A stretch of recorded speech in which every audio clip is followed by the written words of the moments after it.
जैसे कि आपके पास फेब, मार्च और अप्रैल, आपके पास 3 मंथ का टाइम है जिसके अंदर आपको नीट भी देना है, अपने बोर्ड एग्जाम के लिए प्रिपरेशन करना है। एंड बहुत सारे बच्चे ऐसे हैं जो कि इस टाइम पे अपनी क्लासेस में उलझे हुए हैं कि यार क्लासेस चल रही है, कैसे सिलेबस कंप्लीट करेंगे, कैसे सिलेबस रिवाइज करेंगे, कैसे इस साल सिलेक्शन लेंगे। तो उन स्टूडेंट्स के लिए मैंने लास्ट 3 मंथ का एक ऐसा प्लानर बनाया है जिसके अंदर सब चीज डिटेल में मेंशन है, सब्जेक्ट वाइज। आपके सबसे पहले आपके लिए बायो का, देन केमिस्ट्री एंड देन उसके बाद फिजिक्स। और आपको इसमें पूरा एक्सप्लेन करूंगा कि आपको किस सब्जेक्ट के लिए क्या क्या पढ़ना है, कैसे पढ़ना है, कहां से पढ़ना है, पूरा डिटेल में आपको मैं बताने वाला हूं। प्लीज आप इस वीडियो को अच्छे से देखना। और ये जो प्लानर्स है मैं टेलीग्राम पे डाल रहा हूं, तो आप लोग टेलीग्राम से ले लेना, ठीक है। तो सबसे पहले जो मैं आपको बताना चाहूंगा आपकी फिजिक्स से रिलेटेड, आप लोग सोचते हो भैया फिजिक्स के लिए कैसे हम करेंगे। तो जो ये प्लानर है, जो ये 3 प्लानर मैं आपको दे रहा हूं, ठीक है, ये प्लानर की हेल्प से आपका जो सिलेबस कंप्लीशन होगा ना, वो आपका विद इन 1 मंथ के अंदर हो जाएगा। लाइक 30 डेज या 29 डेज के अंदर पूरा आपका सिलेबस कंप्लीट हो जाएगा। आपको तीनों तीनों सब्जेक्ट को पैरेलली लेके चलना है। कितने दिन में कितने सब्जेक्ट करने हैं, लाइक कितने आपको चैप्टर्स करने हैं, पूरा प्रॉपर मेंशन है। लाइक मैं फिर भी बता देता हूं, ठीक है। ये जैसे फिजिक्स, मैं फिजिक्स का उठा रहा हूं, जैसे बेसिक्स मैथ है, तो बेसिक्स मैथ को मैंने एक दिन कवर करने के लिए दिया कि आपको एक दिन के अंदर बेसिक्स मैथ कवर करना है। देन उसके बाद आपको एनसीईआरटी हाइलाइट्स करनी है या फिर नहीं करनी, किस चैप्टर की करनी है या फिर करनी है, सब कुछ इसमें मेंशन है। उसके बाद आपको एनसीईआरटी एग्जांपल्स।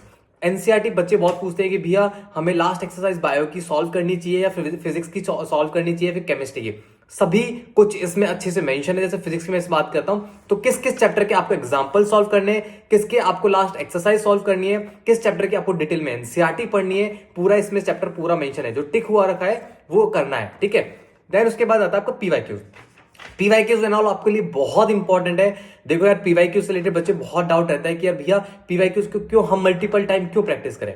देखो पीवाईक्यूज को अगर आप मल्टीपल टाइम प्रैक्टिस करते हो ना, तो आपका 98% चांस होता है कि आप इस साल ही सिलेक्शन ले लोगे, क्योंकि वही क्वेश्चंस रिपीट होते हैं, उनका जो फॉर्मेट है थोड़ा सा चेंज किया जाता है और वही क्वेश्चंस आते हैं, ठीक है, थोड़ा लैंग्वेज चेंज किया जाता है। देन उसके बाद सबसे इंपॉर्टेंट भैया जेई मेंस के पीवाईक्यू सॉल्व करने। देखो जेई मेंस के पीवाईक्यू, जेई मेंस के पेपर्स उठा के देखोगे ना आप लोग, तो आपको कम से कम 80% क्वेश्चंस फिजिक्स और केमिस्ट्री में आपको डायरेक्टली आपके जेई मेंस पेपर से मिलते हैं। जनवरी का जो फर्स्ट अटेम्प्ट जो जेई मेंस में था या फिर जो भी अटेम्प्ट अभी आने वाले, आप लोग उनके पेपर्स लेना, उन केमिस्ट्री और फिजिक्स के एनालाइज करना और अपने नीट एग्जाम में कंपेयर करके देखना। आपको 80% क्वेश्चन, चाहे केमिस्ट्री हो चाहे फिजिक्स हो, दोनों सब्जेक्ट में, चाहे थ्योरी हो, स्टेटमेंट वाइज क्वेश्चन हो, असेशन रीजनिंग क्वेश्चन हो, ग्राफ बेस हो, डायरेक्ट फॉर्मुला बेस हो, डायरेक्टली आपको क्वेश्चंस मिलेंगे आपके नीट एग्जाम में। तो ये करना है, ठीक है। उसके बाद आता है नोट्स। आपके नोट्स से रिलेटेड डाउट होता है कि भैया किस चैप्टर के लिए हमें नोट्स पढ़ना चाहिए। बच्चे बोलते हैं कि भैया हमारे इलेक्ट्रोस्टैटिक्स जो चैप्टर है ना, हमें टीचर ने क्लास में इतने लेंथी नोट्स लिखवा दिए कि हम जो पढ़ने बैठते हैं तो बहुत बोर फील होता है। तो आपको किस चैप्टर के लिए आपको नोट्स पढ़ना है, किसके लिए आपको आपके लाइक मॉड्यूल्स करने, सब कुछ मेंशन है कि भैया आपने जिस चैप्टर के नोट्स बनाए हैं ना, तो आपको उस चैप्टर का नोट्स पढ़ना ही पड़ेगा। वो इसमें सारा नोट्स में मेंशन है। साथ में देखो यार, जैसे कि आप सभी को पता है कि आपकी जो बायो होता है और फिजिक्स होता है, केमिस्ट्री, उसमें बहुत इंपॉर्टेंट रोल होता है बायो का। अगर आपका 300 प्लस स्कोर अच्छे से आ जाता है तो आपके नीट में सिलेक्शन होने के चांसेस बहुत ज्यादा होते हैं।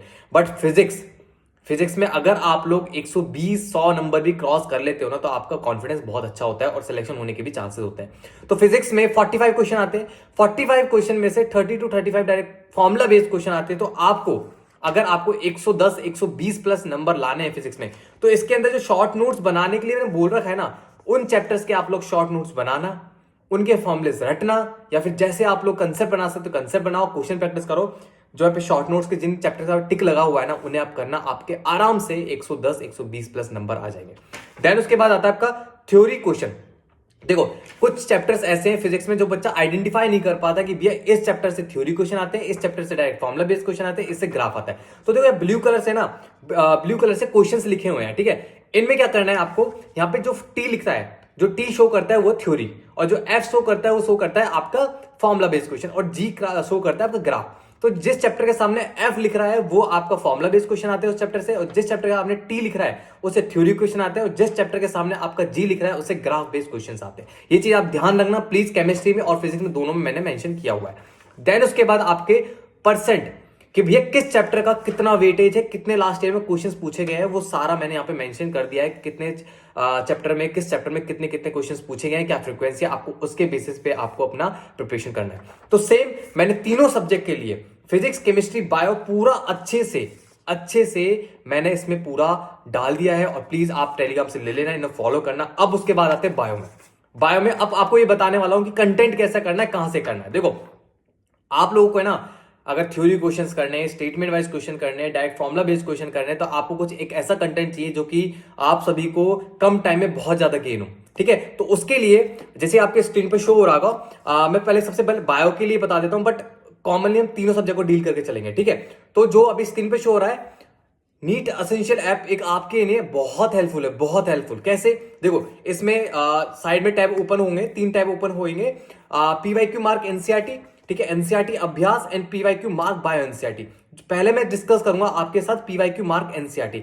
इसके अंदर आपको फिजिक्स, केमिस्ट्री, बायो तीनों सब्जेक्ट की लाइन, मतलब लाइन टू लाइन आपको अंडरलाइन है कि इससे क्वेश्चन आ चुका है। ठीक है, हाईलाइटेड पूरा अच्छे से मेंशन है, और साथ में अगर आप उस हाईलाइटेड पोर्शन पे क्लिक करोगे ना, तो आपको क्वेश्चन अपीयर होगा कि उस हाईलाइटेड पोर्शन से, उस पैराग्राफ से क्वेश्चन कैसे एग्जामिनर लास्ट ईयर में पीवाईक्यूज पूछे गए थे, या फिर कैसे क्वेश्चन फ्रेम आउट हो सकता है, कितने चांसेस है, सब कुछ उसमें गिवन है। ठीक है, तो आपको मतलब चैप्टर थ्योरी की टेंशन करना ही नहीं है कि यार मैं कहां से हाईलाइटेड एनसीईआरटी पढ़ूं, किस टॉपर की पढ़ूं। सारे एम्स टॉपर ने अपनी अपनी एनसीईआरटी यहां पे अपलोड की हुई है। यहाँ पे एम्स टॉपर मतलब जो आज प्रॉपर एम्स में है ना, उन लोगों ने अपना सारा कंटेंट यहाँ डाला हुआ, बहुत सारा एक्सेस फ्रीली अवेलेबल है। और अभ्यास बैच तो भाई नेक्स्ट लेवल है, जिसके अंदर आपको तीनों फिजिक्स, केमिस्ट्री, बायो तीनों सब्जेक्ट के लिए नई एनसीईआरटी, आपकी new NCERT and old NCERT दोनों गिवन है।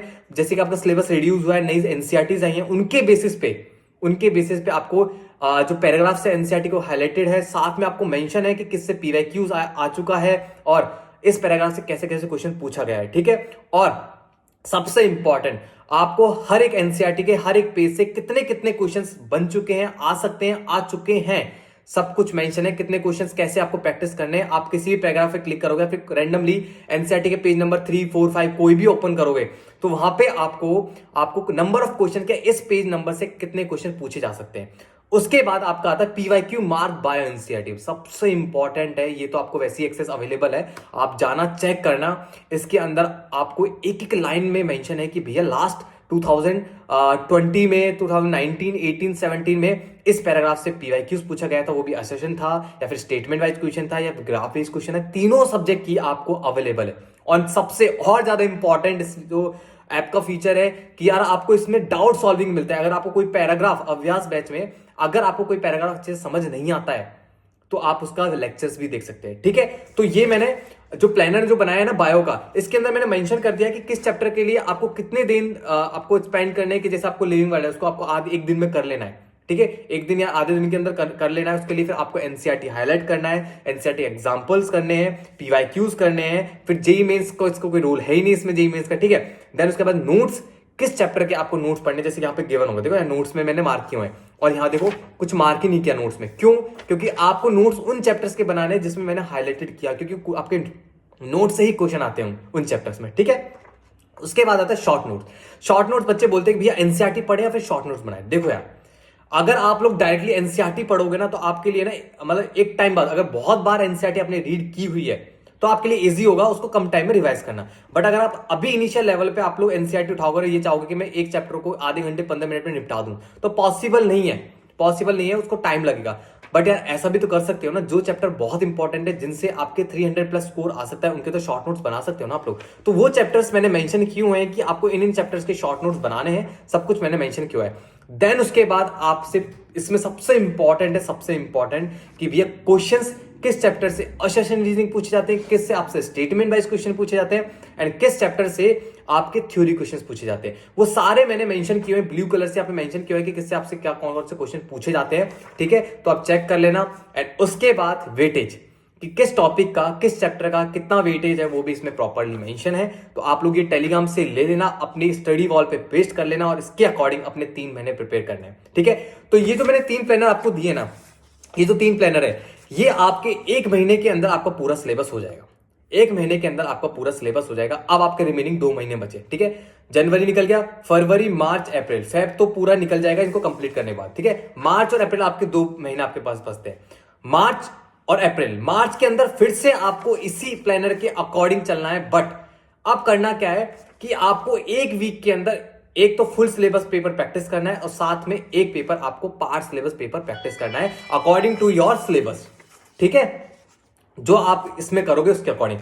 अब उसके बाद आता है भैया आपका अप्रैल। देखो जो अप्रैल होता है ना, इसमें आपको है ना, मतलब हमें डिसेंट कॉलेज लेने के लिए यहाँ पे बहुत ज्यादा एफर्ट लगाना होता है। तो इसके अंदर क्या करना है, आपको फ्रीक्वेंसी इंक्रीज कर देनी है रिवीजन की। कैसे कि आपको एक हफ्ते के अंदर पूरा सिलेबस रिवाइज कर डालना है, ठीक है। इसमें थोड़े चेंजेस कर लेना, ठीक है। और अपकमिंग वीडियोस में मैं इन प्लानर्स में कुछ चेंजेस करूंगा जो आपके लिए अप्रैल में बहुत इंपॉर्टेंट है, ठीक है। और इसमें जो मैं शॉर्ट नोट्स, जो चीजें मैं बनाने के लिए बोला है, जिन चैप्टर का मैंने नोट्स बनाने के लिए बोला है, उन्हें अप्रैल में पढ़ना है। क्यों पढ़ना है? क्योंकि वहां से आपका सिलेक्शन श्योर हुआ कि यार मेरा सिलेक्शन हो जाएगा। और अपकमिंग वीडियोस में मैं कुछ और आपके लिए लेके आने वाला हूं, बहुत सारी चीजें लेके आने वाला हूं, क्योंकि मैंने अब अपने तरफ से बहुत अच्छे से मेहनत करना स्टार्ट कर दिया, वर्क करना स्टार्ट कर दिया इन चीजों पे, ठीक है। तो अब जैसे जैसे वीडियोस अपलोड होती जाएंगी चैनल पे, आप लोग देखते जाना। और जिसने सब्सक्राइब नहीं किया है प्लीज सब्सक्राइब कर लेना, ठीक है। और ये प्लानर्स आपको टेलीग्राम पे डेली बेसिस पे अपलोड करूंगा, चाहे बोर्ड लेवल स्टूडेंट हो या फिर 11th वाला हो या फिर 12th क्लास वाला हो या ड्रॉपर हो, ठीक है। So all the best and अच्छे से प्रिपरेशन करें।